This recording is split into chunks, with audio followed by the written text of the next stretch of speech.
Topic आप देख रहे हो इससे बाहर एक भी क्वेश्चन नहीं आएगा। जी हाँ दोस्तों, ये जो नेशनलिज्म इन इंडिया का एक इस टॉपिक से एक भी बाहर क्वेश्चन नहीं आएगा। और ये जो इंपॉर्टेंट डेट है इसके अलावा कोई भी नहीं आएगा डेट से रिलेटेड, और फिजिकल जियोग्राफी में से इससे टॉपिक एक भी बाहर नहीं आएगा। सो हेलो दोस्तों, welcome back to my channel. अगर आपने अभी तक चैनल को सब्सक्राइब नहीं करा तो चैनल को सब्सक्राइब करिए। जल्दी से हम टाइम वेस्ट करे बिना वीडियो में आगे बढ़ रहे हैं। इसमें मैं आपको सारे चैप्टर के ऐसे इंपॉर्टेंट टॉपिक्स बताने वाला हूँ जिसे अगर आपने कर लिया तो उसके अलावा आपको कोई भी उसमें उस टॉपिक के अलावा पूरा चैप्टर पढ़ने की जरूरत नहीं है। बस अगर आपने वो टॉपिक कर लिया तो आपके 70+ आ जाएंगे, 80 में से गारंटी है। तो पहले हम देखते हैं the rise of nationalism in India का जो चैप्टर है, the rise of nationalism in Europe. इसमें से अगर आपने ये 3 टॉपिक कर लिए तो इससे बाहर पूरा चैप्टर पढ़ने की ज़रूरत ही नहीं है। पहला जो है फ्रेंच रेवोल्यूशन, दूसरा है नेपोलियनिक वार, और तीसरा जो है unification of Italy and Germany. अगर आपने ये 3 कर लिया तो इससे बाहर कुछ नहीं आएगा, मैं गारंटी देता हूँ। लिख के दे लो, 25 तारीख का पेपर देने के बाद आप देखना। फिर सेकंड जो है वो है nationalism in India. Nationalism in India का जो पहला है अर्ली नेशनलिस्ट मूवमेंट, एक टॉपिक ये हो गया। दूसरा टॉपिक हो गया इंडियन नेशनल कांग्रेस, और थर्ड जो लास्ट इंपॉर्टेंट टॉपिक है वह है रोल ऑफ महात्मा गांधी। महात्मा गांधी का रोल क्या क्या था सॉल्ट वाले में, सॉल्ट टैक्स वाले में, और भी जितने महात्मा गांधी के रोल थे वो सब पढ़ लेना। इससे बाहर इस चैप्टर में पढ़ने की कोई ज़रूरत ही नहीं है 100%। और फिर थर्ड जो the making of a global world, ये बहुत ही लंबा चैप्टर है। इसमें बस ये 3 टॉपिक पढ़ लेना, मैं गारंटी देता हूँ इससे बाहर नहीं आएगा। पहला है एक्सप्लोरेशन एंड कोलोनाइजेशन, सेकंड है इंडस्ट्रियलाइजेशन एंड इम्पेरियलिज्म।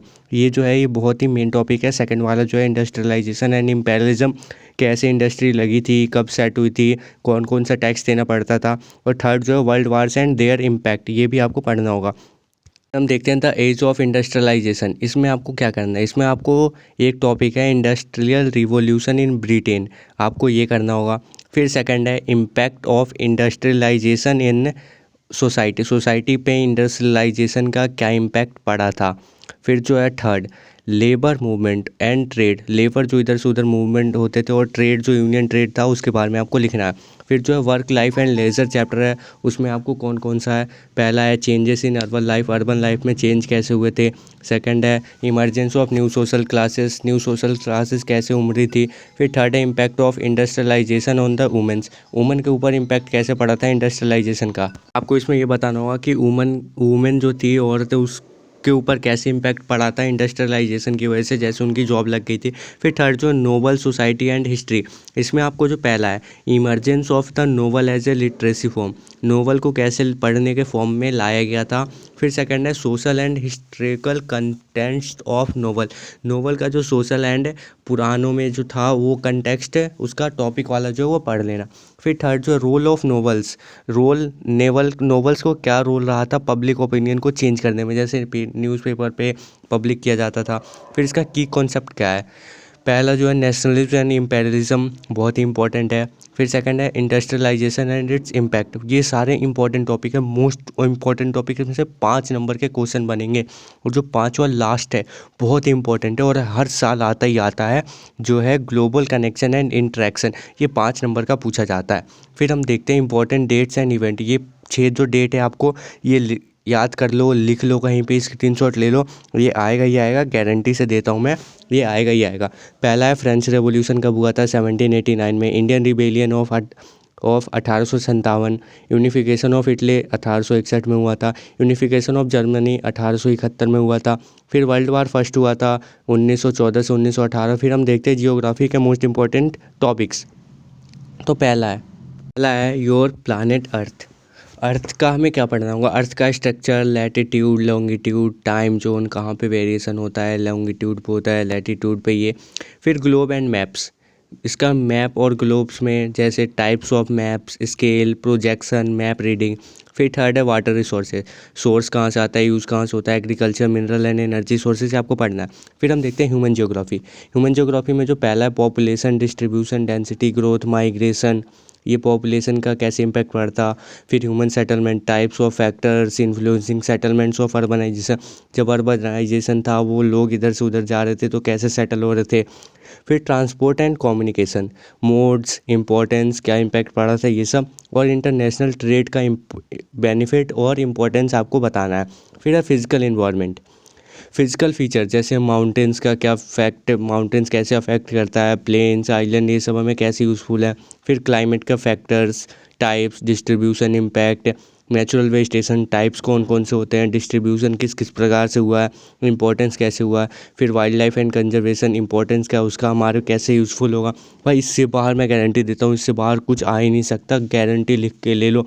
फिर जो है ह्यूमन इन्वायरमेंट में पहला पॉपुलेशन का डिस्ट्रीब्यूशन कैसे है, डेंसिटी ग्रोथ, ग्रोथ कैसे हो रहा है, माइग्रेशन क्यों हो रहा है। फिर है economic activities, agriculture, industry, services, impact, transport and communication में से मोड्स, इम्पोर्टेंस, इम्पैक्ट। और फिर अर्बनाइजेशन जो है उसका काउज क्या है, मतलब क्या क्यों हो रहा है, इफेक्ट क्या पड़ रहा है। फिर मैप वर्क जो है, पहला फिजिकल मैप, फिजिकल मैप में हमें आइडेंटिफाई करने को मिलेगा क्लाइमेट जोन। फिर जो पॉलिटिकल मैप आएगा उसमें हमें कंट्रीज़ और स्टेट और सिटीज़ को लेबल करना होगा। फिर थर्मेटिक मैप जो आएगा, बहुत ही इंपॉर्टेंट मैप, उसमें हमें डिस्ट्रीब्यूशन पैटर्न या फिर ट्रेंड जो होता है उसको हमें आइडेंटिफाई करके लेबल करना पड़ेगा, बहुत ही हार्ड होता है। फिर हम देखते हैं सिविक्स के मोस्ट इंपॉर्टेंट क्वेश्चन जो आएंगे ही आएंगे टॉपिक्स। इंडियन एंड कॉन्स्टिट्यूशन, इससे पहला जो है प्रियम्बल में इसका क्या आएगा, ऑब्जेक्टिव आएगा या फिर उसका सिग्निफिकेंस आएगा। फिर फंडामेंटल राइट्स, कौन कौन से फंडामेंटल राइट्स होते हैं, उनके टाइप्स लिखना है, उनका इंपॉर्टेंस लिखना है और उनके लिमिटेशन। इंडियन कॉन्स्टिट्यूशन में से ये 4 टॉपिक्स के बाहर कुछ भी नहीं आएगा, ये 4 कर लो। और भाई चैनल को सब्सक्राइब कर लो, जैसे आपके लिए बोर्ड में नंबर जरूरी है वैसे हमारे लिए सब्सक्राइबर इंपॉर्टेंट है, इसलिए सब्सक्राइब कर लो भाई। फिर देखते हैं इंडियन डेमोक्रेसी में जो पहला टॉपिक है वो है डेमोक्रेटिक गवर्नमेंट।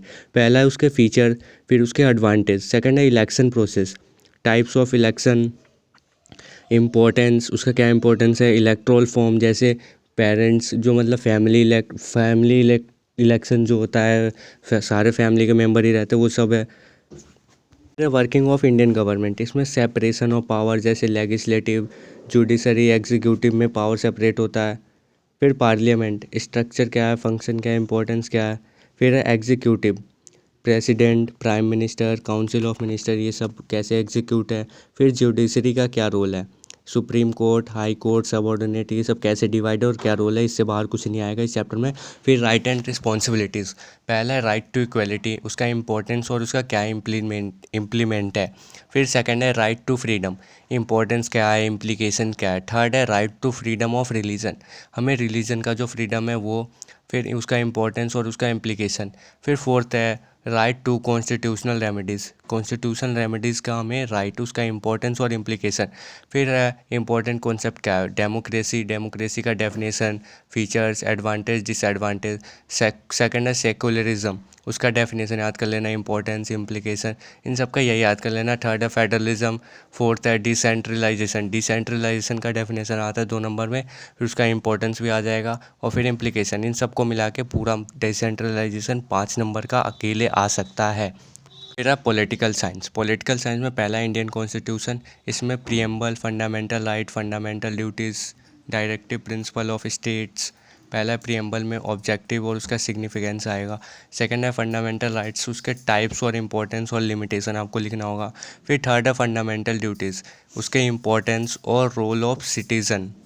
फिर फोर्थ है directive principles of state policy, objective और इम्पोर्टेंस है। फिर डेमोक्रेसी एंड पॉलिटिकल सिस्टम, पहला है व्हाट इज़ डेमोक्रेसी, उसका डेफिनेशन, उसके फीचर और एडवांटेज।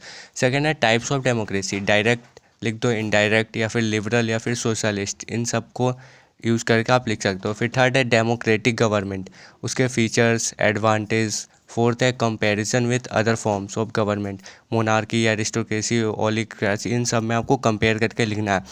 फिर जो electoral process and representation, election process, types, उसके importance, electoral reforms, political parties, types, role, importance.